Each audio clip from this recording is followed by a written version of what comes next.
Kidney racket కేసులో 7గురిని పోలీసులు arrest చేశారు. మొత్తం 15 మంది నిందితులు కాగా వారిలో 8 మంది పరారీలో ఉన్నారు. General surgeon doctor Siddhamshetti Avinash, Alakananda hospital managing director Guntupalli Sumanth, కర్ణాటకకు చెందిన మధ్యవర్తి ప్రదీప్లతో పాటు ఆసుపత్రి సిబ్బంది గోపి, రవి, రవీందర్, హరీష్, సాయిలో అరెస్ట్ అయ్యారు. కిడ్నీ మార్పిడి చేసే ప్రధాన సర్జన్ తమిళనాడుకు చెందిన డాక్టర్ రాజశేఖర్, జమ్మూ కాశ్మీర్కు చెందిన మరో సర్జన్ డాక్టర్ సోహెబ్ పరారీలో ఉన్నాడు. ఆర్గనైజర్లు పవన్, పూర్ణ, లక్ష్మణ్లు, మీడియేటర్లు సూరజ్ మిశ్రా, శంకర్లు కూడా పరారీలో ఉన్నారు. ఎన్ని కేసెస్ లో ఉన్నారు అవన్నీ మనం ఎగ్జామిన్ చేస్తాం.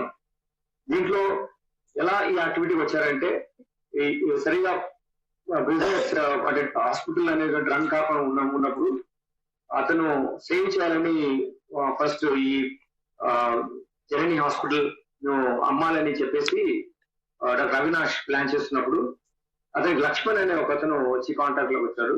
వచ్చి ఇప్పుడు హాస్పిటల్ అమ్మడం కాదు, ఇటువంటి సర్జరీస్ కండక్ట్ చేస్తే about total 50 to 60 lakhs activity ఉంటుంది. అందులో సర్జరీ చేసిన వాళ్ళకు హాస్పిటల్ ఫెసిలిటీ క్రియేట్ చేసిన వాళ్ళకు అంటే ఆపరేషన్ థియేటర్ ఇచ్చిన వాళ్ళకు ఇస్తూ విక్టిమ్స్ కి అబౌట్ 5 lakhs ఇస్తున్నారు. మిగిలినంతా డాక్టర్స్ తీసుకుంటున్నారు. సో ఇందులో భాగంగా హాస్పిటల్ కు సర్జన్స్ కి డిఫరెంట్ అమౌంట్ పే చేస్తున్నట్టుగా, మనీ పే చేస్తున్నట్టుగా లుక్రేటివ్ గా ఉంటుంది.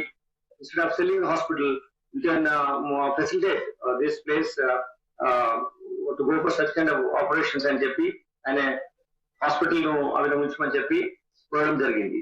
దానివల్ల ఆయనకు ఆర్థికంగా బెటర్ ఉంటుందని చెప్పేసి ఇటువంటి సర్జరీస్ కి చేయడానికి ఆయన అవినాష్ ఈ ఇతనితో ఉన్నటువంటి అమ్మడం మానేసేసి ఇక్కడ అల్కానంద హాస్పిటల్లో వచ్చి సుమంత్ తో కలిసి ఈ సర్జరీ చేయడం.